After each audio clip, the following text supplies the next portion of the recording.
Hello everyone, my name is Andreas Diaz. Me and Will are back again for another spectacular Marvel Plus talk. Today we're just gonna discuss, of course, the first Iron Man film, of course, that started the MCU. Will, how you doing? I'm good. How are you? Doing very good. So very excited to talk about Iron Man. Finally, the first film of the MCU, Phase One. Yeah, very exciting. But yeah, Yeah, man, no, this is one of my favorite Marvel movies. So definitely excited to talk about it. yeah, which is crazy. W- like this is thir- 13 years, right? Like since 2008. Like 14, yeah, yeah, 14 years. Yeah, it's crazy. Yeah, because what was it 2018 was like its 10th anniversary, and then now it's 14 years. It's crazy. Oh, hmm yeah, time flies. And yeah, yeah, and I guess the obvious question: did you knew Iron Man before the movie? Like, did you knew Tony before, or was it like Mm, you got more into it in the yeah. movie? No, I wasn't really familiar with him before the movie. Hmm. Yeah, same here.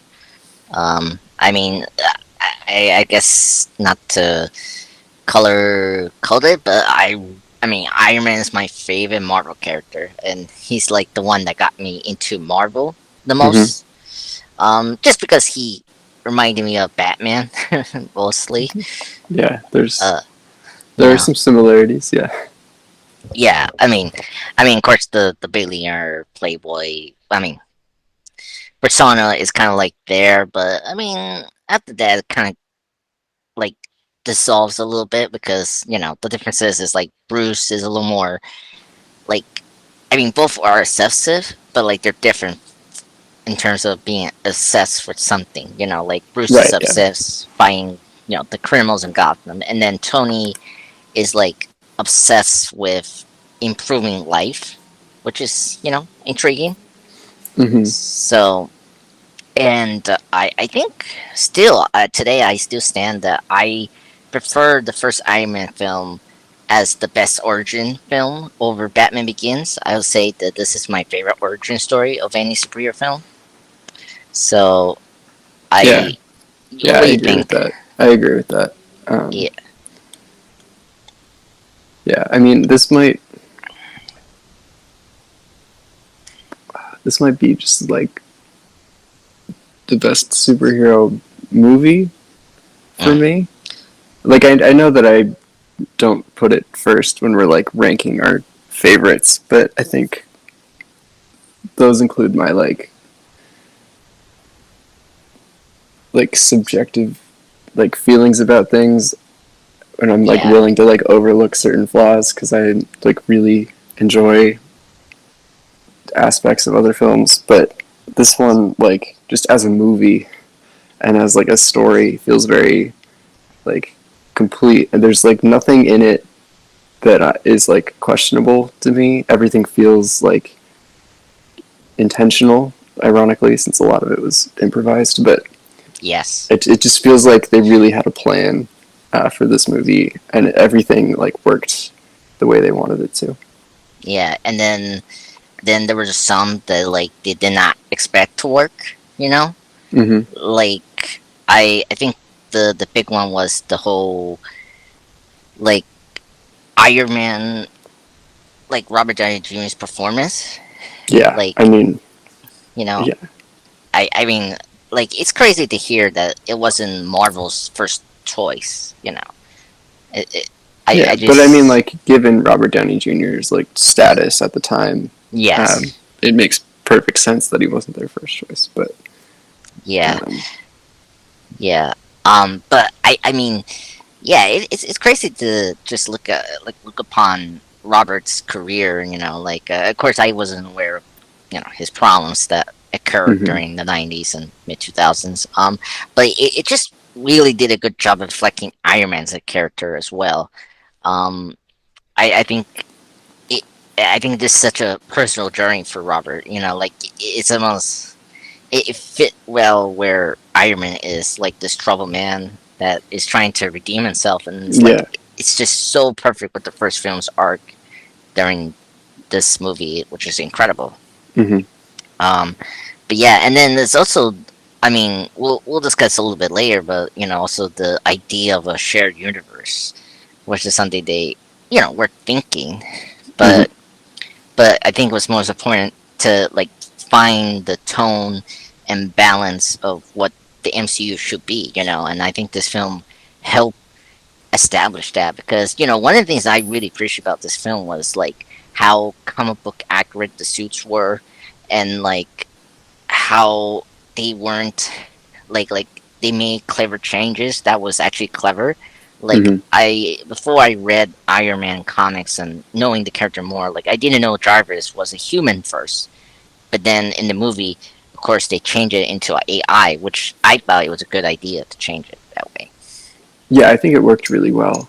Yeah. And I'm still glad they like ended up bringing the human Jarvis in later. But Mhm. um, Yep, I agree. yeah, but I think the AI was a nice touch. Yeah, and even that that one totally unexpected when we get to Age of Ultron. Yeah, no, yeah, everything just seemed to work really well together. Like that they kind of changed for this movie. Yeah, I will say it's I kind of like how they use the non-linear structure. You know, that's something we saw first in Batman Begins, where Hmm. we kind of go back and forth between Bruce Wayne's training and then the murder of the Waynes and then the trial and then like him running travel the world to understand the criminal element, right? And I really like how we open up the film into was it Afghanistan, right? Hmm. And I really love the shot of him holding the alcohol, which was cool because if you didn't know that, that's like the big thing about Iron Man is because he's like an alcoholism is his biggest problem in the comics, and it was like Yeah. I really dug that uh Hmm. that opening, and I just love how just right away that scene you like get Tony Stark as a person until the missile hits him, hitting the shrapnel into his heart, Hmm. which I love. I always love his interaction with the soldiers, like Yeah. I love. Of course, it was in the trailers, but like he's like when the soldier raised the peace sign, and he's like, "No peace signs," and he said, like, "Oh no, it's okay, just fill them up." Hmm. Yeah, the humor is so great in this film, and I think that first scene alone helps you understand the tone, the where we're gonna take Tony in his journey, which was good. Yeah. Um, yeah. So, but yeah, I guess, and then one thing I really did not like, I want to mention like the comic book, uh, poll. Like, I never like, until I think it was Iron Man 3, I took notice about like the 10 rings. I didn't understood that was a reference to the Mandarin, Hmm. and it was so cool after I discovered that. Oh, okay, I see what they were referencing. That like I like how they modernized the Mandarin into this terrorist group, which I like. Yeah. Um, and I And then I appreciate the retcon of Shang Chi making the Ten Rings like the Mandarin's criminal organization. yes, Yeah. yes, I. That's one of the things I love about Shang-Chi is about that because I dug the Mandarin as a villain, but anyway, I mean in culture appropriate way, not in the comics. Right. Yeah. Not.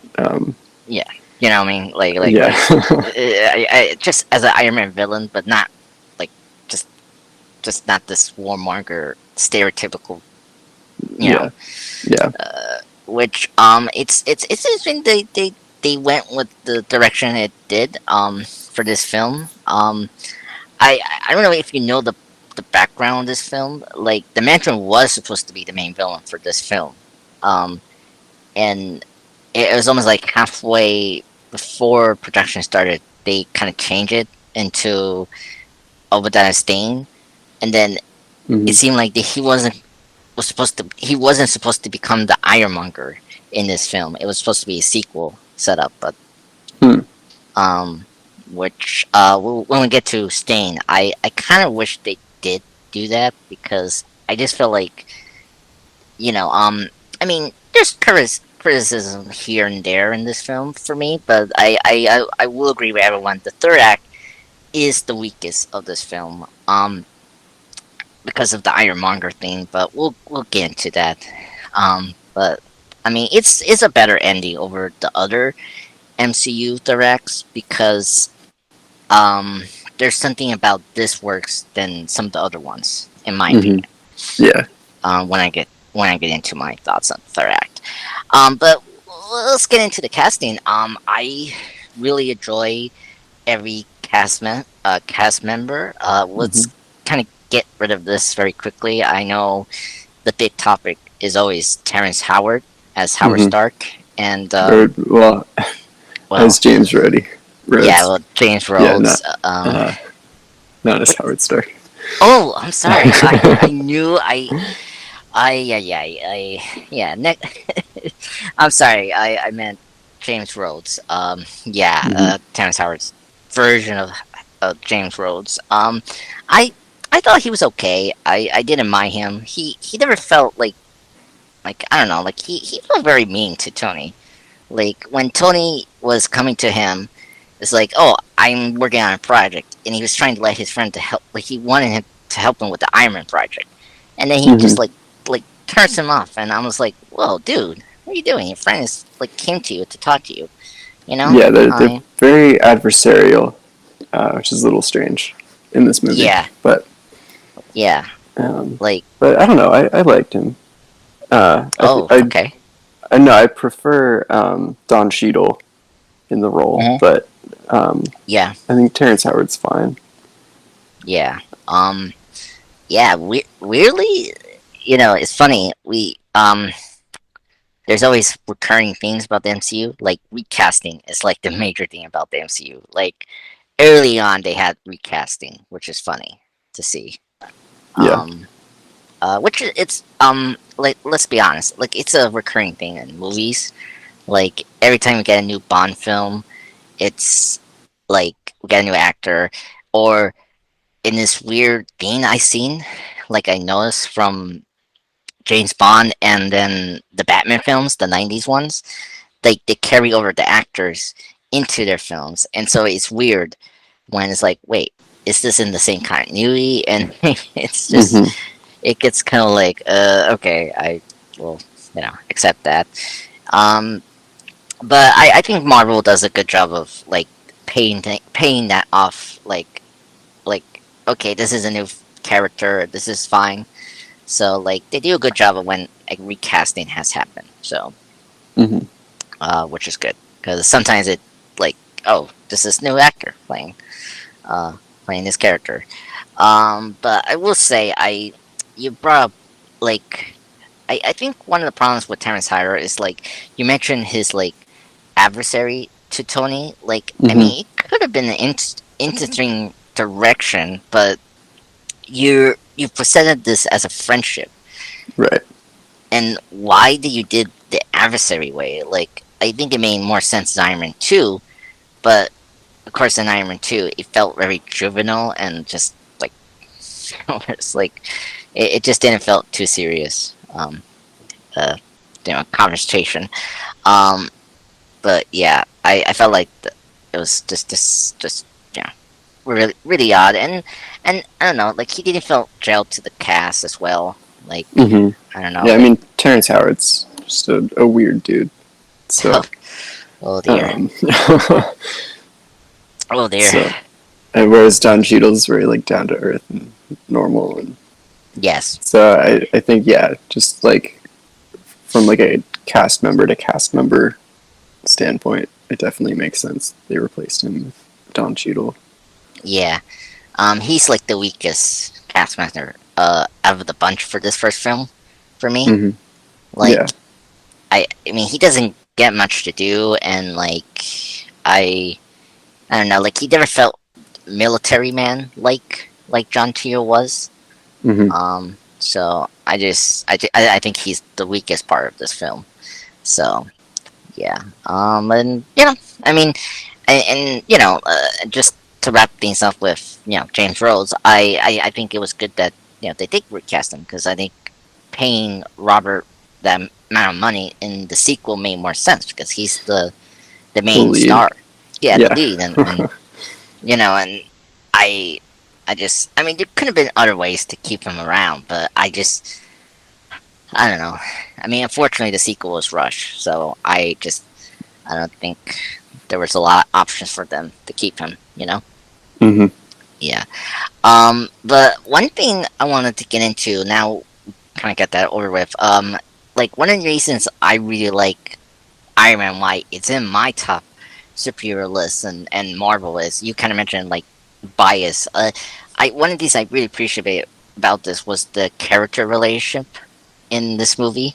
hmm Like, despite I don't like the way, like, it's kind of like the Wanda Doctor Strange 2 problem of like the turn of villain, hmm but just like Elizabeth Olsen, I feel like the performance is the thing that keeps it like together.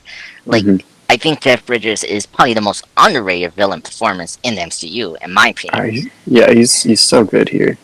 Yeah, I just like he's such tough form. Like he is there as Robert, and I think him being like obviously he's different from the comics, but I like the idea of him knowing Howard before he like you know ran the company before Tony was like older enough to run in. Like that hmm was a good way to do it, and we'll get into the like the twists and him being a villain. It doesn't make sense, but I mean I can go like it's believable enough. But that's my one nitpick. But I think Jeff Bridges was really great. I always love his the I mean the meme like I Tony Stark built this in a In a cave cave with a a box of box of scraps. scraps. Yeah. I mean he delivers that so well, and I think it's just so iconic still today. Like even what is it, Far From Home? Repeat that scene, and then like they do a hmm zoom into the guy. Yeah, because it's the same actor. Yeah, yeah. Do you know he's from the Christmas Story? Yeah, he played Ralphie. Yeah, I He's okay. friends with Jon Favreau. He was an elf too. Oh, really? Yeah, Where? Where? he's one of the elves in Santa's workshop. Oh, was he the one that okay, I think I know which elf. Was he the Mm. one that was encouraging Wildflower's character like, "Oh, you're special. You're just different, right?" Is that Yeah, I think that's. Oh my I god. think that's the one. Oh my god, that's funny. Yeah, I knew he was good friends with Jon Favreau, but I didn't know he was an elf. Like I was hmm like, "Oh, really? Okay." So, but yeah, I think Jeff Bridges was really good. I really loved him in this film, and it was always sad that he got killed in this film. I think hmm there was just potential for him to like continue on into the series, but I don't know where you could put him.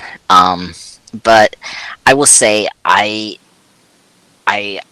I think I couldn't buy the Ironmonger change, but I feel like there wasn't enough development into his villainous turn. I feel like Okay. because because you, I think one of the problems about the third act and his like this twist they did with this character is like you're you're like pushing out so much info for me to process. I'm like, okay, I see what you're doing here. It's just like how they didn't know he's doing this, and like how did Tony didn't notice that. Like I just feel like there was just a lot to like adjust in all that like 40-minute or 50-minute mark into this like third act, and I feel like I feel like they should have saved the Iron Marker to like the next film. But then it's like, well, what are you gonna do with the last scene, like the action finale? I guess, but hmm I don't know. But what do you think, Will, about like the villain turn in this film? Like, did it bother you when No, you saw it?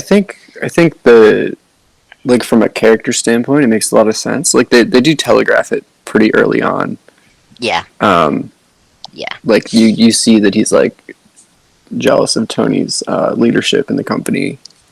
Yeah. If you can speak Arabic, they straight up spoil it in the opening scene. Oh, Um, really? well, Okay. because there's like the hostage video where Yeah, yeah. that gets translated later, and that's like the big reveal that he's the villain. But that's played like verbatim at the beginning of the movie. So Yeah, yeah. yeah, fans that could speak Arabic like knew the twist the entire time. Yeah. Um, but yeah, for you and me, it's a fun little reveal. But Yeah. um, yeah, so like I think all of that makes sense. The thing that doesn't quite make sense is like the suit kind of comes out of nowhere. Yes. But Like, like it it's not necessarily nowhere because he was working with the Ten Rings. yeah. He got the wreckage of the Mark One. Like it does make sense. It just feels like it comes together very quickly. Yeah. Yeah. Yeah. Yeah. Okay.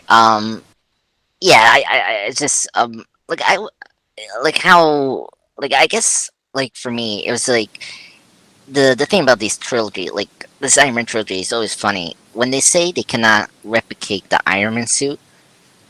It's it's always contrived. It's like you need the arc reactor to make it power up well, or you need someone like a level of like another scientist that is like level to Tony. Like in Iron Man 2, like Mm-hmm. Manko knew how to operate the drones, and like he built his own Iron Man suit like very quickly. Right, With and he had his own like arc reactor.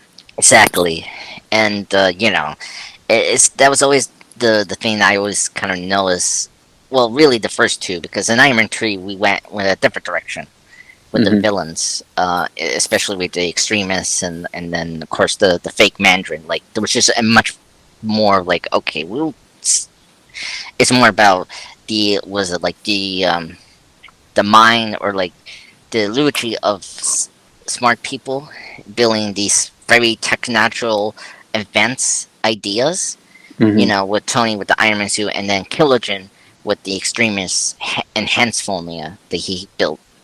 You know, Mm-hmm. for super soldiers.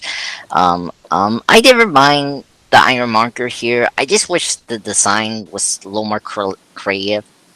Really, Yeah, I get that because it really does just look like a bigger version of the Mark One, yeah, and um, uh, which like makes sense in universe, but like visually, it's kind of boring. yeah. I just wish they did the blue color that was from the comics, or I don't know, like maybe borrow some color scheme from some other armor villain. You know, Mm-hmm. Yeah. but yeah, I couldn't have this problem if Whiplash made his suit more like a Russian like design. Like you see the red like the Mm-hmm. Soviet flag, like how the Chris and Damiano suit was in the comics. Yeah. But yeah, so unfortunately these two films just didn't do anything creative with the suits of the Iron Man villains. So and then I I guess like I guess one thing that I will say is like, do you think we had too many villains in this film? Like, I like how they handle the villains. It's just I don't like the way we kind of pay off of them. You know, like I kind of wish we could stick with the Ten Rings as the villains for this film, and then save Obadiah in the sequel. But I Um, just, what no, do you I think? think for me personally, I like the way they did it here, Okay, especially since it like really centers the like American military industrial complex as like the yes, overarching villain, like having Obadiah Stane be like behind the Ten Rings as well. Really, yeah, yeah, that makes yeah, sense. it really works well with the theme of like American weapons falling into To the wrong hands. like the wrong hands, but then like it's like the Americans are building stronger weapons to to fight the terrorists who then get those stronger weapons. So then the Americans need to build even stronger weapons, and it's just like a vicious cycle. Yeah, And I agree. I think it's really important to like Tony's arc for him to like physically be confronted with that and to like try to break that cycle. Yeah, yeah, and then realize that the way his father or like over there's way was just not the right way to go. Right. So like trying to pave his own legacy as well. Mm-hmm. So which is something we discuss more into Iron Man 2 into the sequel and their themes. But yeah, okay. I will say, kind of get into the third act. Like, I think one thing that I kind of wish the movies do more was paying off like setups. Mm-hmm. Yeah. Like the reason I like the third act more than some people, and the reason that it doesn't work with the other films of the MCU is what is it, the ice um Mm-hmm. cliche up in the Yeah. sky, Yeah. like such a great payoff from the early scene where Tony was going up and then his whole suit was freezing up because of the atmosphere going higher. It's like such a great payoff. And then Mm-hmm. like the arc reactor, his first one, and then it got became obsolete. And then I really like the payoff of like him using it again because it was there, but like that was his first original heart. You know, Right. it's just such a good payoffs, and that's something we don't see enough in films. Like just paying off a setup that you set up, and then it feels satisfying. Like that was one of the things I took notice from the first film. Is like they pay off so many things. Like I in We Watch, I didn't catch this, but I love the payoff where Tony talked about he was bringing up the night where they kiss Mm-hmm. in the fire fundraiser, and then Mm-hmm. I love that Pepper like took that as like, oh, the that night where we kiss, and then you were supposed to give me a drink and then you left me there. Like I never caught that, and I was like, Yeah. oh my god, that's so cool. Like great payoff for that like early scene, and it's just Yeah. and just it was just funny how like Tony just like stand there is like, yep, okay, move on. Mm-hmm.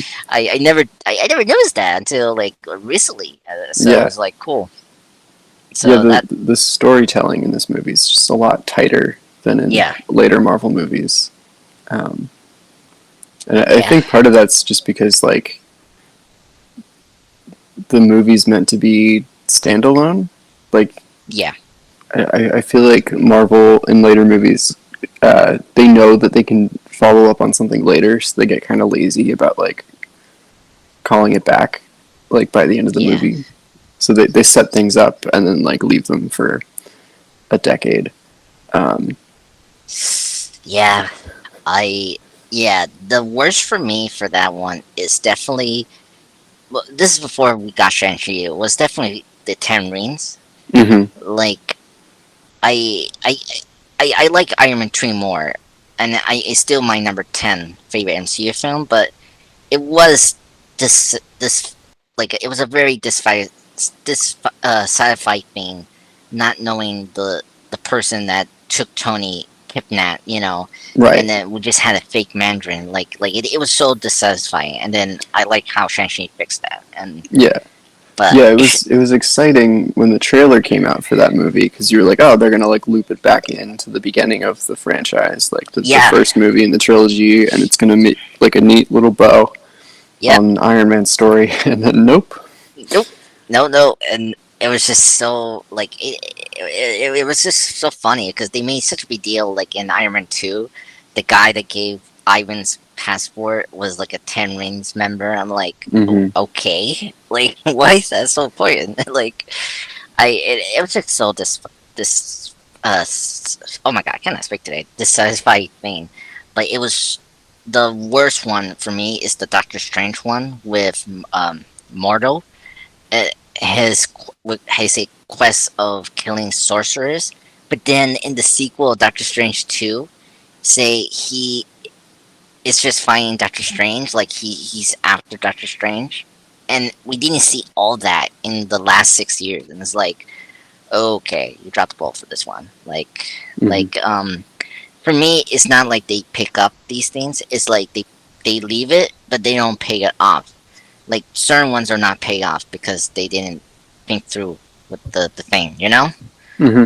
Where others, what they do pay off is because people are complaining that it was dissatisfying. That's why we got the whole mention like retcon thing, you know. Right. So it's very frustrating. So yeah, I agreed. I just feel like because this is before it's before we got like Thor and like Guardians, like in terms of like how you approach a origin story. Like you know, I always dug seeing how the hero becomes the hero. Like I love the intricate detail of the Iron Man suit build up, like from Mark Hmm. 1 to Mark 2, and then to the final Mark 3. Like it was so cool, Yeah. and like that's one of the things I really enjoy about this film is just seeing Tony building up to a new version of the Iron Suit, and like you can do that with every hero, like how to build up their journey into a hero. It just feel like Hmm. they sometimes want the character established in the universe, but it's like, can we just take our time seeing the hero become the hero before we inter- integrate them into the universe? That's my Hmm. problem recently in the MCU. It's like, you know, Yeah, like they're just throwing everyone in. yeah, and it's like, no, no, just keep it away from the shared universe. Just first establish their universe, and then afterwards you integrate them into the shared universe. Yeah, you want it to feel like a crossover instead of like just another chapter Yeah, in a bigger story. Yeah. yeah, and I mean, like, there's certain characters who don't need to do origin stories, but it has to be a very particular character to do that. Like, um, it made sense with the Hulk, but I really think they needed to do another origin story for that character. But I mean, they just did what they did, and Hmm. it didn't work. It made sense with the first Thor film. I did appreciate they didn't do an origin story for that. If you were not going with um the Donald Blake personality, uh, like identity for Thor. So like that was fine. And then the Spider-Man Homecoming thing was also good too because we already had the Amazing Spider-Man film, so it didn't make sense to do a third time to do the other Yeah. story. Yeah, I think So it makes sense to skip the origin stories for characters where like everyone's already familiar with like their origin and yeah, how they got their powers and everything. yeah, Um, yeah, it just feels like a waste of everyone's time. Like we don't need to see Uncle Ben die or the Waynes get murdered. Yeah, like everyone knows the story. Let's just get going with the new thing. yeah. Or Yeah. Krypton being exploded Oh again. yeah. Oh man. I'm very surprised that hasn't brought up yet. But Yeah. How many times have we seen Krypton destroyed? well, rarely 3 times. That's like, because like Superman Returns, like rarely the opening we see like Krypton explode. Like it's the same Mm-hmm. thing in the first Reeve film. It's Mm-hmm. it's supposedly in the same continuity. Right. Um, And but then we've yeah. seen it on TV too. Oh yeah, Like Smallville, Supergirl, Supergirl. Smallville. Yeah. Um, Um, there's an Superman. entire show about Krypton right before it blows up, right? Yes. Uh, That one is, it's very weird. Like, it was trying to be Star Trek '09 mixed with Smallville. yeah. I mean, I was a huge Brainiac fan. I was happy to see Brainiac in the show, so that was like the only plus for that. um, Weirdly, they had like the best Superman villain costumes like adaptations. Like Doomsday looked great there, and Lobo was great. Like they actually include Lobo, and he looked great in live action. Huh. So yeah, Lovo on Crypto. yeah, he's in Okay. he was introduced in season 2 Okay. in Krypton. Um, and it was supposed to be a spinoff. I heard initially. Huh. Yeah, before that whole site got canceled, unfortunately. Yeah, yeah. But I guess piggyback to the MCU and Iron Man. I will say I really dug Pepper Potts. I think that was another aspect I really like was Mm-hmm. the love interest because I mean like at the time, I was fine with the Mary J, Spider-Man relationship until Spider-Man 3 took it far worse, like really bad, and I was like, Mm-hmm. I don't like you guys anymore. And then of course, the Susan Storm and Mr. Fantastic relationship was just really awful from day one, and it was just a lot of stereotypical, themes. Um, Despite there were some that I like the Blade films. I really appreciate how they handle, the female characters there. The first two, the third one was just, like I mean, it wasn't a Blade focus really, but I Mm-hmm. really appreciate this. Like, I like how they didn't rush it, like to get them together. Like that was the thing I appreciated the most. Mm-hmm. Like we took our time to get to know her and know where she was at with Tony as a co-worker slash boss relationship, and they had chemistry too. That was another Oh, thing they that have worked. great chemistry. Yeah, Yeah, that's the only way that was gonna work. Because otherwise, it's just a weird dynamic. yeah, Um, like the boss and assistant thing could get really dicey. So you yeah, have to like really believe in their relationship for it to not feel weird. yeah, And yeah. yeah. Yeah, I agree. It could have been weird or just very melodrama at the same time. Like it could have been like Lana slash Clark in Smallville level bad. Uh, but they tiptoed the perfect balance for this film. Uh, that got worse in Iron Man 2, but Mm-hmm. but it got better in Avengers. Well, I mean, she was briefly appear in the Avengers, but then Iron Man 3 and onwards, I think she's been good. So Yeah. yeah. I mean, the thing that got me to really like the relationship was the scene where Pepper had to help Tony to put the new arc reactor. Like that Mm-hmm. scene alone Yeah. helped me really appreciate them as a couple. Mm-hmm. Starting to be a couple. I always say. It's so iconic as well. That scene is also funny. Mm-hmm. But yeah, and I always like the line where he say it like Pepper. I'm many great things, but what was the word like? Nostalgic is not one of them. Yeah, and Yeah. I really like that line. That I don't know, it hit me very well. It's just like, oh, that's so good, and then I like the Yeah. pay. Mm-hmm. Oh, sorry, go ahead. What were you No, gonna no, say? no. You're saying it. You're saying it. Oh yeah, like obviously I love the payoff, the heart thing when she Mm-hmm. say like, "Oh, Tony," it proves Tony has a heart, and I just love that payoff. It's just so great. Yeah. And it's I don't know. Like it's really sweet that she like kept it and like made it into that. Like that's what shows that like she has the feelings that he has. Like that's what shows Yes, that it's reciprocal. Yeah. yeah, no, Um. I agree. And just shows Tony as a character Mm-hmm. growing each time. Right. Yeah. Yeah, and it was great to see again in Endgame, like as the what do you call it, like funeral. I don't know how you like the setup of the funeral. Like, oh, Mm-hmm. this Yeah. is this is how we're gonna send goodbye to Tony. Is like sending this arc reactor that like she's like made for him to prove his heart was like there, and I just Mm-hmm. oh my god, that was so great Yeah. payoff. Yeah. It's just amazing. But yeah, I guess who the other character that I really like I did appreciate Iron Man 3 bringing his character back was Vincent. I Yeah. was. I was gonna say one of the best mentor hero relationship. I really love Winston. His death always got to me because I Mm-hmm. just when we discover his family die and I like how he's now joining them. It's like such a great way to send Tony to his path of hero Mm-hmm. and oh god, such great and his performance is amazing. I just love him as the character here. What do you think about Eason? I just love this character so much. Yeah, no, he does a really good job.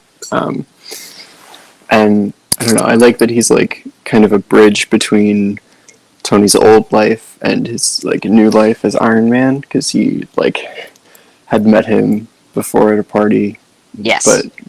like Tony was too drunk to remember.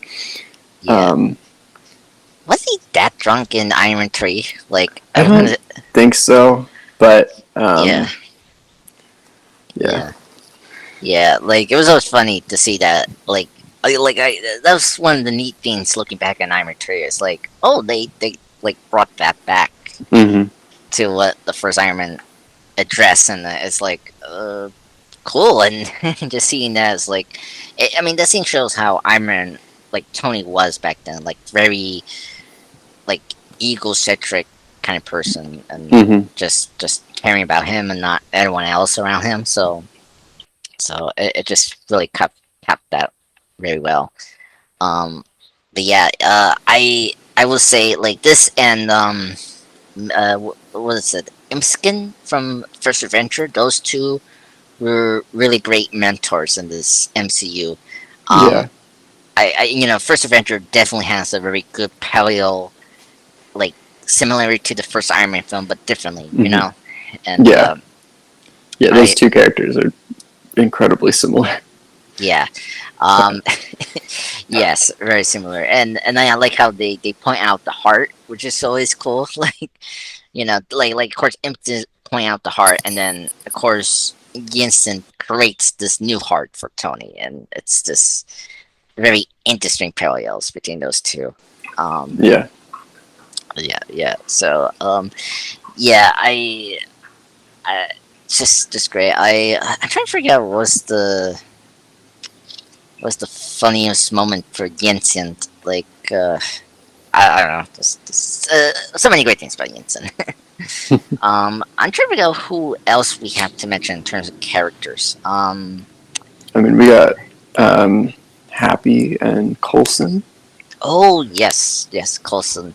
Let's get into Coulson because he's like the big one that continue on. Mm-hmm. Yeah, Coulson is here. He's really great. I love Clark Gregg. I mean, it doesn't make sense now. Obviously, we know back then, we didn't know it was gonna continue on, but like, the running gag of they didn't know Shield's full initials is Yeah, always funny for me. yeah. And I think it's really funny, and it is ruined with retcons later. But I know. Oh, I don't know. Maybe Coulson was just being cheeky. yeah. Uh, I mean, I but I don't know. I feel like it was like an afterthought. Like I don't think they knew this was gonna get to be a no, long like it ongoing. definitely was not intended to be anything other than like a running joke throughout the movie. Um, Yeah, but yeah. But yeah, it's really funny, and yeah. yeah, and I think Clark Gregg had really good chemistry with Robert, and then with Pepper as well. I really dug the Pepper and Coulson like friendship they built, Mm-hmm. Yeah. and and yeah, I always dug that. Yeah, and what else? I think was kind of cool. Yeah, and then you mentioned Happy. It's always funny to see directors being actors in these Mm-hmm. films, and it's so weird how Favreau loses his weight for this film, and then like he's just this silent character until he became more prominent into these films. Like he's like Jarvis as well, like completely a character I wasn't expecting to continue on after this first film. Yeah. Like it's Yeah. crazy. So, oh my god, yeah. I mean, yeah, nothing like fun with Happy in this film, unlike the second film. Like, Right. there's more funny things with Happy happy in that film than this film. His role gets bigger in the second one. Yeah, and then like he his role is reduced in Iron Man 3, but like he's like the antithesis of Tony investigating the Mandarin attacks as well. So Right. yeah. And it's weird. It's weird. Like Happy is the Uncle Ben of Spider-Man. Uh, Yeah. Kinda. Weirdly, Yeah. yeah, like after Tony dies, he becomes like the new Uncle Ben for Spider-Man. Hmm. Which is weird. I want to get into one thing that has not been dated. Like you brought up like the gag of Shield. It's kind of dated because of the retcons, but oh man, the effects are really great. And Yeah. Oh man, when I was rewatching it, um, there was one thing that like really impressed me, and it was the scene that we were talking about earlier with Pepper like fixing his heart. yes, Like you very can really like it. I keep forgetting that like there's no way that they're actually like reaching into Robert Downey Jr.'s chest to pull wires out and stuff because it just looks so like realistic yes. and No. seamless. Yeah. Yeah, and what else that was kind of cool that kind of became a trend was the holograms. Hmm. Like you see like Tony like redesigning the Mark One to the Mark Two Hmm. into this like almost like flat like table, and like that's something that became a trend afterwards. Like Avatar did that, like the Hmm. hologram futuristic thing. It's like very seamless and Yeah. something we haven't really got rid of. The Iron Suit, it's like the big one for me. Like Hmm. just the practical suits slash mixing the CGI is so well integrated in this film. Hmm. Where I really miss that we kind of forgotten that in the later films. Like, oh boy, like Infinity War was really bad with the Iron Man suit there. I never liked that Mark whatever suit in Infinity War. Yeah. Yeah. Like It just looked more and more like CGI, animated. Yeah. yeah, As time went on, which like I get that like I know Robert Downey Jr. had said that like during the filming of the earlier Iron Man movies, the suit was like really cumbersome and just yeah, uncomfortable to wear. So like I can appreciate that they made it easier for him, but yeah. uh, No, yeah, no, it I was agree. It looked better in Endgame. Like there's certain films that it looks better with. It's just Infinity War looked the worst for me. mhm. I just looked too skinny on him. That was the thing for me. Yeah, like like you couldn't actually fit a person in it. Yeah, exactly. Like I think my favorite suit out of that was either Avengers and then the Civil War suit. Like those were my favorite way of like Hmm. integrating the CGI suits better. Yeah. So, and yeah, and I mean because like I I just feel like cause with many MCU films being produced, like this was the time where CGI got really improved, and like the suit looks so seamless in this film. Like you can never tell like it's CGI, Hmm. besides maybe the Ironmonger, but like even that looks really good in this film. Yeah. So yeah. Um, and then I guess one thing I want to say that I did appreciate more um this time around, like paying attention to this was the music, the score. Oh, yeah. It's incredible. Yeah. Yeah, I was gonna ask you if you really like this score because uh weirdly these three films, the Iron Man films, have like different scores, just like the Thor films for some reason. Hmm. You know. Um Yeah. yeah, I really dug the one section. What was it called? Like the man and machines part Okay. when I I actually like pull out what it's called, but like that section was really good. It's where like when he does the Mark II Hmm. testing. The music Yeah. there is like my favorite part of the score. So Yeah, there's a song. There's like a track in the score called "Driving with the Top Down," That's the one I'm talking about. That's Yeah, that's one of my favorite yeah, songs off any Marvel soundtrack. yeah. Like, Um, this one was made by the composer that did the Eternals and did mhm. Game of Thrones, of course. And Westworld, I believe. Oh yes, yep, yep, yep. No, no, I knew Yeah, he was in one of those other HBO shows. Yeah, yeah. yeah. And he's doing something else. He's directing something soon. Oh really? Yeah. Um, I gotta try to. because I know his name is Michael Giacchino, who did the Doctor Strange and Spider-Man scores. No, Okay, so he's doing some. Okay, let me check. Because right? Or maybe, I no, maybe I was confusing the directing thing with Michael Giacchino. okay, Yeah, I because think I was. Yeah, sorry. yeah, no, no, no worries. I know because yeah, it's weird. Like now, the composers are going to be directors now. Yeah. Oh, apparently, this guy did Uncharted, Oh, like really? the movie, not the game. Oh, okay, okay, Yeah, that's bad. yeah. No, the games have a fantastic soundtrack. The Mm, movie, just not as much. Yeah. how was it scored there? Was it? I mean, vanilla It or was it was very vanilla. Yeah, I mean they did like reference the themes from the first few Uncharted games, okay, so that helped it. But okay. yeah, Oh boy. Yeah. He's a good composer. I was like I guess it's a good time to start with the nitpicks.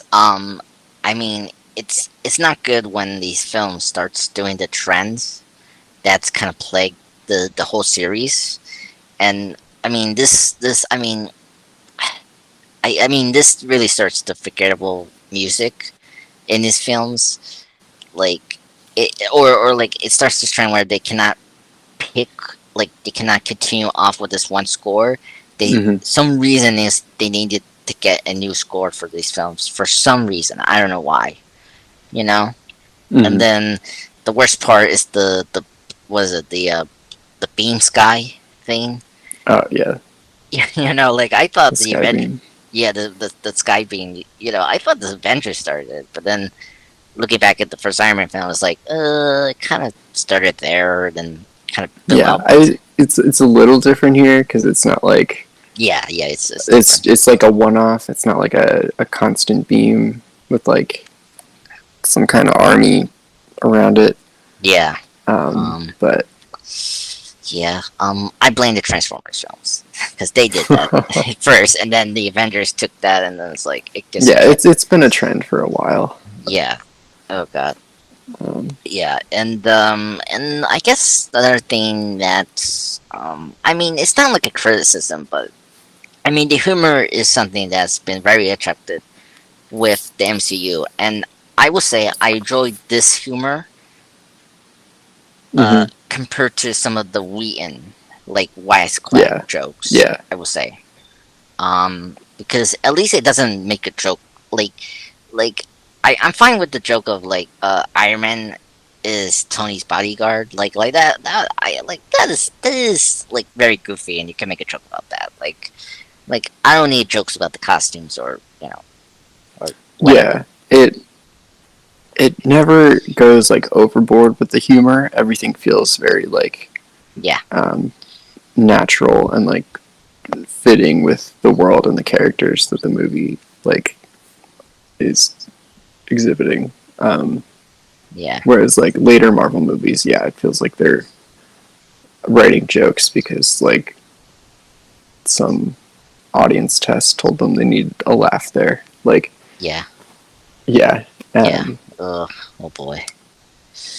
Yeah, or like intercut the drama as well. Like that's right, another. yeah, Um, yeah, like yeah, like this is where I wish they continue with the humor, but then eh, I mean it's always tough because there's so many different people involved with these projects, and it's right, kind of hard to continue with the consistent humor, you know. yeah, yeah, and So this movie really benefits from like not having the weight of like a gigantic like multimedia franchise No, like bearing no, down on it. Like it was very much a gamble, and they let them do whatever they wanted for the most part, and it yeah, paid off really well. yeah, it did. I mean, like, I mean, this was. I mean, a lot of people don't know this, but like, this was like a very independent film. Like, I mean, yes, Paramount distributed this, but like, it was entirely with Marvel. They Right. put together the project and all that, you know. Mm-hmm. Like, I mean, they loaned from a bank or someone to just get these projects off the ground, you know. So it's crazy to see that, and it's kind of funny, like looking back on it, you know, like Ant-Man was like in pre-production before we really got the real one. Mm-hmm. Like that was early on, and then like there was a San Diego Comic Con before this film, and the whole MCU thing became a thing.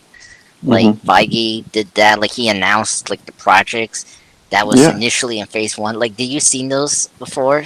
Yeah, I've seen like photos of him announcing like Iron Man and like just the Avengers Yeah, lineup. And yeah. It's so weird, and just like this character, this is the one that they started with, and I think yeah.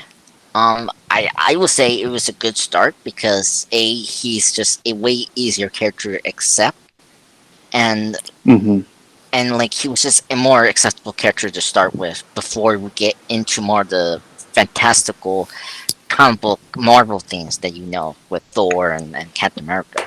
Yeah, it was easier to start with the like one that's more grounded in reality. Yeah, I mean, it fit with the Nolan Yeah, friend that we're gonna get into, yeah, so um, it's kind of funny.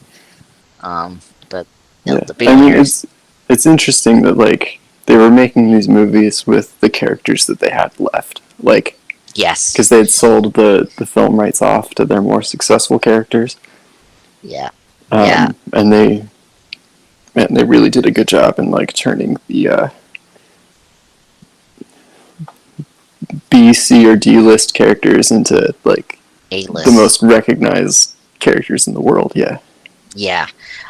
Yeah, this was like I mean, it's a rare thing now because like now like you can like they start like they're still B list, but like you cannot call them now like low tier characters. Like there's potential with them as like Mm-hmm. characters in franchise now because of what the Iron Man and MCU did for these Right. characters. You know? Yeah. As long as you get like a good adaptation, any character could be a juggernaut. Yes. Yeah. Yeah. I agreed, and I mean this like really helped Iron Man as a character. Like Mm-hmm. I mean for best or worse you could say. Um, I mean I will say that I don't like that we forced the, Robert Downey Jr. personality into the medium for Iron Man. Like, Mm-hmm. It did permanently change the character. Yeah. yeah, like I like I love the Avengers, Earth's Mightiest Heroes, but I never needed Tony to be like. Well, he wasn't that far with Robert, but like you could see he was like a very inspired like Mm-hmm. Tony, but like he was still the comic book Tony Stark in that show. Um, Yeah. yeah, so yeah. But yeah, but and then this film also kind of like legit made the superior Sandra be like legit with the Dark Knight, like that sense Yeah. that we Those need two to, movies. Yeah. yeah, like I think because with this it's like it show you how like you know like how sophisticated but also fun but smart blockbuster could be, and then you Right. got you know the Dark Knight being this Oscar like contender that you weren't expecting for a superhero film, you know? Yeah. It showed that they could be like good movies instead of just like campy like popcorn movies. Or They're still popcorn movies, but they're yeah, like yeah, there's a quality there that was missing from other like earlier attempts. yeah, yeah, and you know, like they didn't have the formula that made these films successful, you know, Mm-hmm. um, bad or good, you know, but like I think it's always best to know, like, this really show what to make a successful superhero film should be. Like, be Hmm. faithful to it. Like, stay true to the character, but like change the aspect to make it work into your story Right. narrative. And that's Yeah. something we always miss in these films sometimes. And I think that's where Iron Man made it more official. And like, it's just stuff like DC's is like, because Warner Brothers never put the effort until like I think the Avengers became successful, and then they started to make more superhero films. But that's Yeah. it's here or there. But yeah. But last thing to discuss, I will say, is the post-credit scene. Hmm. Um, I mean, I was in record. I never saw this in theaters. Nick Fury post-credit scene, but Uh you huh. have, right? Yeah. Yeah. I Okay. remember staying after. Okay. I know this was leaked, and I mean, I don't know how they got leaked, but whatever. I Well, well, go ahead. I think I knew about it because I had read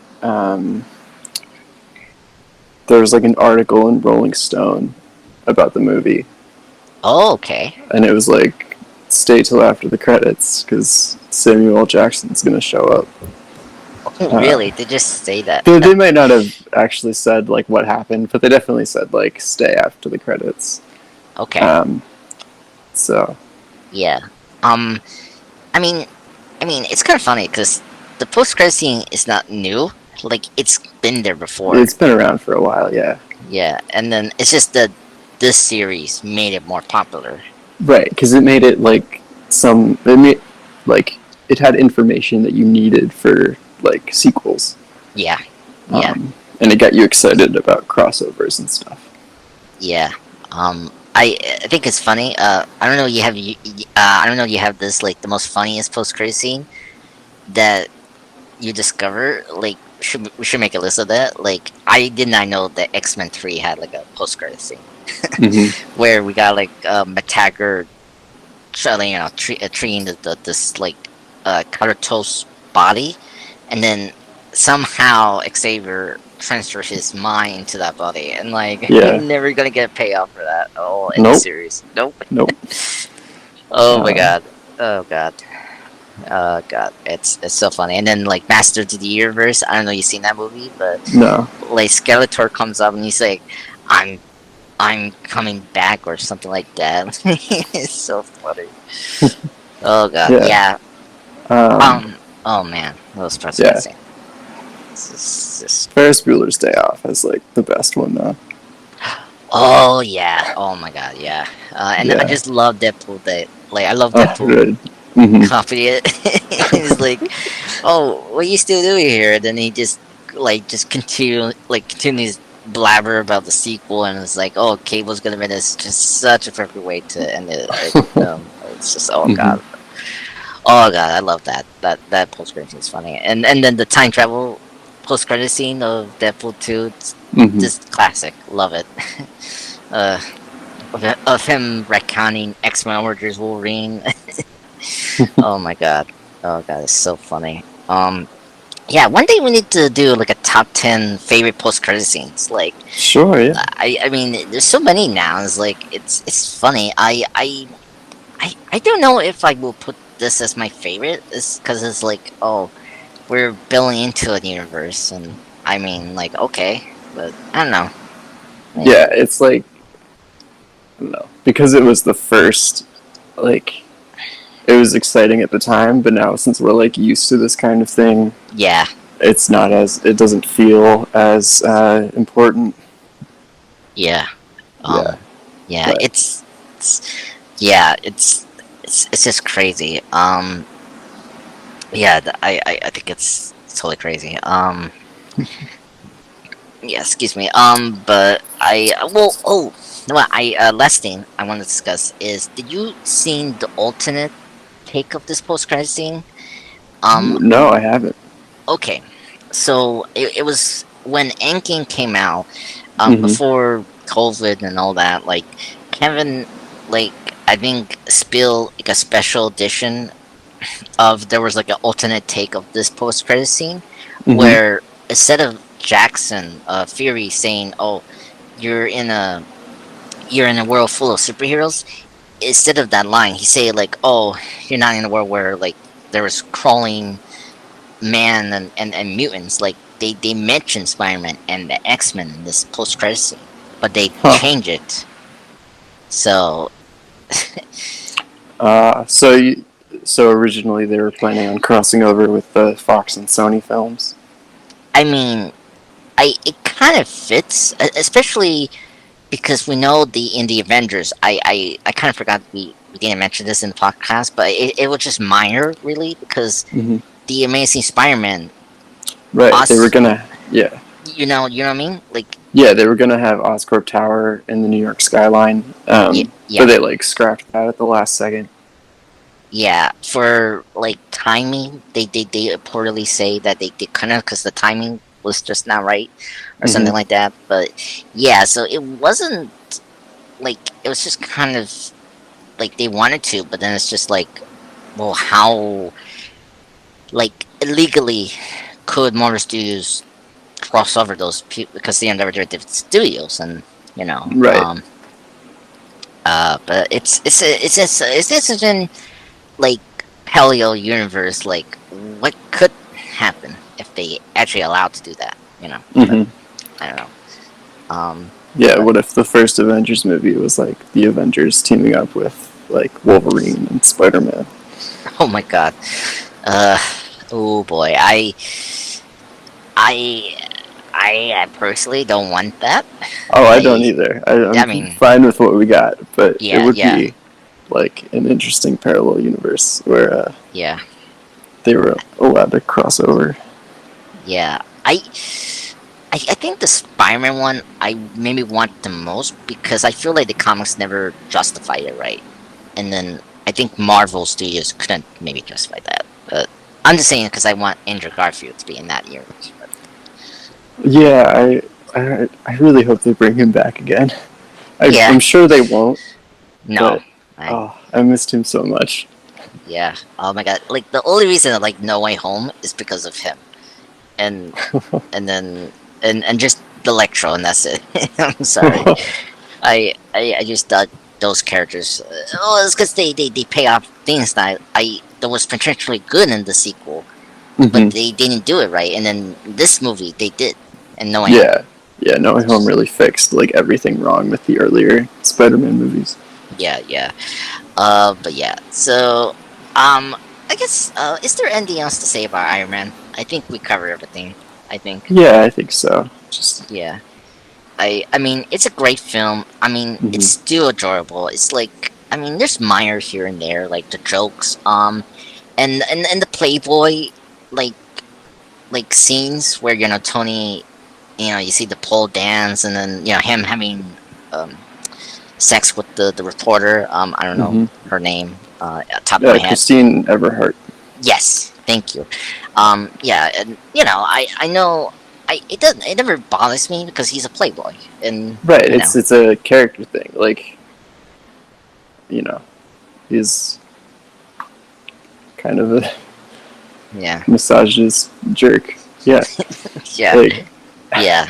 Um, I mean, I know it could gone too far, but yeah, I I think they show it as like a symptom of his um like his life of excess and him like not having like a purpose. mhm, He like tones all that down when he like becomes Iron Man. Like yeah, he's like going after Pepper instead. yeah. Um, Um, yeah, so I think it's depicted as like a character flaw, like an immaturity. yes, yeah, It's not like necessarily glorified, which I think is why it works. yeah. Yeah, and something that you can do again. I always feel like they could have done that with Doctor Strange, but like it's always like they feel like they have to put back with Doctor Strange. Cause that's another thing. Like do you think they took this from Doctor Strange, like the egotistic narcissist, into Tony Stark? Like, No, I because feel like what do you I think? mean both characters have those aspects. Hmm. Um, I Oh, mean, Doctor okay. Strange has never been like a playboy, but Yeah, yeah. uh, he definitely has an ego that rivals Tony's. Okay, No, okay. there's very like there's a good reason for them to have a lot of parallels. Yeah. Um, Um, not because they have mustache, right? Like no, goatees. no. Okay, that's good. Personality Cause wise, there's a lot of parallels. yeah.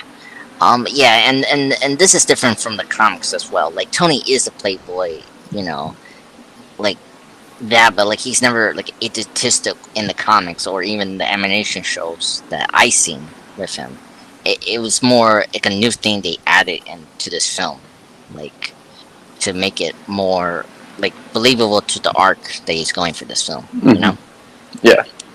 so yeah, so um, yeah, I do want to cover that because that was something that it was kind of important because that's always been when the Doctor Strange film came out. It was like I people compared to that. Like I unfortunately I haven't read a lot of comic books for Doctor Strange at that point, Hmm. and I just didn't have any opinion to that. But Yeah. so The Doctor Strange movie does really feel like it's, especially the first two acts, just like a recreation of the first Iron Man movie, which is really unfortunate.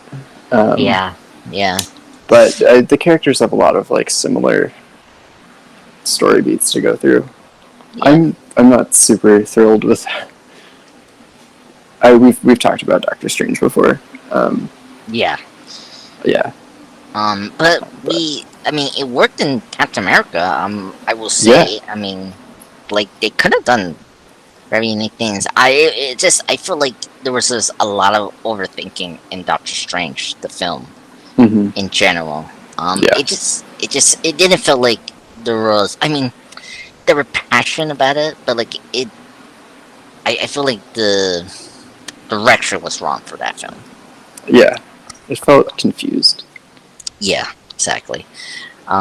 But fortunately, we got it, and I that's one of the reasons I like the sequel because it at least took risks, but I like it and dislike Yeah, it. You know, but it did take risks. yeah, exactly. I So don't think many of them paid off, but it did take risks.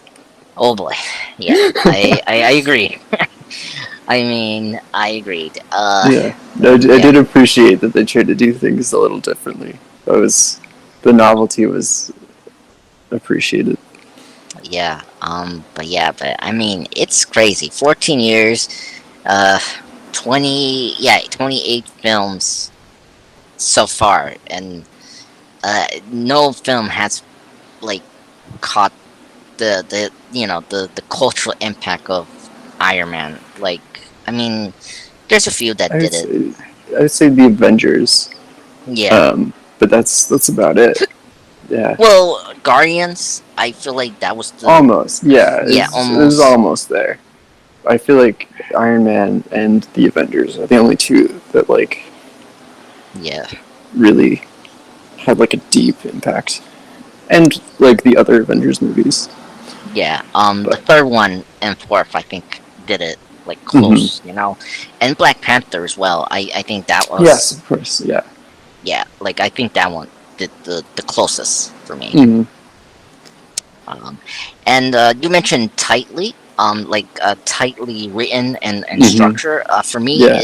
in terms of closeness that we got is Shang-Chi. I feel like that caught that as well in terms of being tightly written and Hmm. just getting everything right in the Yeah, that was moments. definitely a step above like a lot of the more recent Marvel movies. Yeah, Yeah. yeah. But yeah, I'm just very curious where we're gonna go, and uh, I yeah, I just really like this character, and I mean it's very sad to not have him in the universe, but like I think he definitely had the best ending of any characters. Um, Yeah. so yeah, it's just crazy. But any more to say about Iron Man? Before we wrap things up. Um, Just that I think it's like still Marvel's best film. yeah, I still Um, think as well. yeah, Yeah. um, yeah, it's one of my favorites. Like not just favorite Marvel movies, but one of my favorite movies. Yeah. No, no, no. I agree with you. It's my personal favorite as well. I mean, it got me into Marvel more, and like I like it, like it formed my personality, and like I think it was the time like when I saw this, I wanted a goatee, like Hmm. instead I got a beard, like well, a full beard, like Wolverine, but but like it formed my personality and just formed who I am today, and so it was a very personal film for me growing Hmm. up. So, but yeah, it's still top notch superhero things, and it's still one of the best superhero origin telling stories we have so far. Uh, Hmm. which no one has kind of beaten. No. It's tough. So, but yeah, yeah. Speaking of MCU 28 film, we got another Disney Plus show. We this week Miss Marvel is going to premiere. Hmm. Which I'm very excited to talk about, and for next Sunday, of course, and discuss the first episode. So I kind of wrap things up. Are you excited for this show, Will? Did you know this character well? I wouldn't say I knew her well, but Okay, I know of her, and I like her in things that I've like seen or read before. So, okay, and okay. it seems like the actress that's playing her is really like capturing the spirit of the character. Um, Yes, so I'm looking forward to seeing her. yeah, Um, okay. yeah. Um, I'm excited for to have another like self-contained uh show, maybe. Well, I'm there's going to be a lot of Captain Marvel setup, I think. Yeah, we'll see. Well, I want to be careful with that because, like, last year we thought certain characters was gonna pop up, like Doctor Strange and WandaVision, or I mean, blah blah blah. Other characters popping here and there. Like, I want to be kind of, you know. Yeah, well, I don't think Captain Marvel's going to show up. I'm just worried they're going to introduce plot points that don't get paid off until Oh yeah, Captain Marvel 2. yeah. Man, it's interesting. This show is like have kept a lot of story beats, like very like secretive. Yeah, Like I know she's becoming Miss Marvel, but like, what's the end game of the show? Like, what's the main storyline for the show's like mid series, like first season, whatever? Like, what is it? And they yeah. haven't explored that. Yeah, we don't really know like who the antagonists are. Yes, like that's something I'm like, okay. I mean, I Yeah. mean, I mean, the MCU doesn't like emphasize villains like DC does, but like Hmm. it's always. I mean, You'd think that there'd be a little like in the marketing of like yeah, this is who she's fighting, yeah, but yeah. Because I mean, like obviously we've been like we know that they changed the superhero power set for Miss hmm Marvel, and so I'm like very curious where they're gonna take that. Like, because like you're not like I brought up in last week's discussion about, or even Doctor Strange 2, about we got Black Bolt, and we mentioned the Inhumans, and it's weird that we're not doing that for this character in this universe or this multiverse thing. I, yeah, like I I understand. I'm just mhm, I'm disappointed, but I get it. yeah. Um, Um, I don't know. A disappointment. Like I'm like kind of confused. Like, cause I mean, when she does the glow thing and her bracelet, like it is similar to her powers in the comics. It's just like it's different visually. Like I yeah, don't. well, I think the stretchy powers never look good in Yeah, live I action. I Yeah. think that's part of it. I think they don't want to give Mr. Fantastic's powers to someone before they properly introduce Mr. Fantastic. Um, I mean, weirdly, they introduced him already. I know I know, but I mean like the Yeah, I real know. version that we're gonna follow. S- Um, Oh God. It's weird to say real version. It's like no, I know I, I, the, I, the I the main continuity version, main yeah, like yeah, universe. Yeah. yeah. I know. Um, I'm just being jokey about it. It's just I like, know. you know, it's funny. It's. I mean, this is how crazy multiverse is. Sometimes. Yeah. But yeah. But yeah. It's. I will say I'm very excited for the costume. I think it's just comic accurate suit. I love it. So Hmm. I will say that. I'm very excited for the culture. I mean, this is the culture I don't personally know the best, and so I'm very curious how far we'll go into, like, this I think Parisganic What, culture. Um, Pakistani? yeah, see, thank you. That, and because it's very, like, important in the comics as well. I read Yeah. um Also, just psyched for a superhero from New Jersey. yes, that's true. I'm excited for that too. Like, I think where was she live in New Jersey? It was Hoboken in the comics, but I think they changed it um, for the To show. Where is it now? It might be Jersey City. Okay. Just Jersey City. I mean, it'd be funny if they put it in Morristown, or or Central Jersey. No, I think like they want it to be across the river from New York, but yeah. I mean, there's a lot of scenes in the comics where, like, she's in the river sometimes, and so yeah. it Oh, makes sense. she Um, has to team up with all the New York superheroes a lot, so it makes sense to put her like across the river. yeah. Yeah. So, and I guess, to, like, wrap things up, I will say, like, we are gonna get Carol in in the series. I mean, she's very important in the comics. I mean, like, she did, Yeah, you know. Um, I what do you my think? guess is post credit scene for the Okay, finale, just to set up the second Captain Marvel movie. okay, I can see Or that. we might get like more footage of her like being Captain Marvel that Kamala is like watching on the news or something. That's But I true. don't think she's gonna interact with Captain Marvel until the end. Okay, I think that makes a lot of sense if we're heading towards there. That'd be kind of cool. Yeah.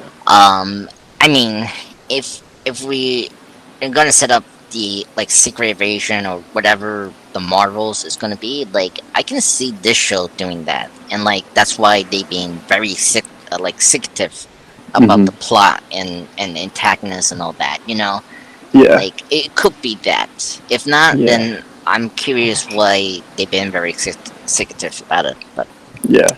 I don't know. I hope it's standalone. yeah, me too. That's my thing about it, for me. Yeah. Yeah, and then I guess the one thing I want to say, like, who you expect other heroes to pop up? Like, I can see Daredevil pop up here because we're not dealing with the humans, and I, Yeah. I mean, he's right across the river, but yeah, no, I don't think we'll see any other heroes. that's true. Yeah, I agreed. I agreed. But yeah, but thank you, Will, for joining me for today for discussion on Iron Man. Yeah. Thank you. Yeah, and this was very fun. Of course, everyone, thank you for joining us talking about the first Iron Man film of the MCU and in general superhero stuff. Me and Will be back for next Sunday to discuss our TV weekly on Miss Marvel when that will premiere this Wednesday on June 8th. So thank you, everyone, and of course, watch out for this podcast being released this week. Bye.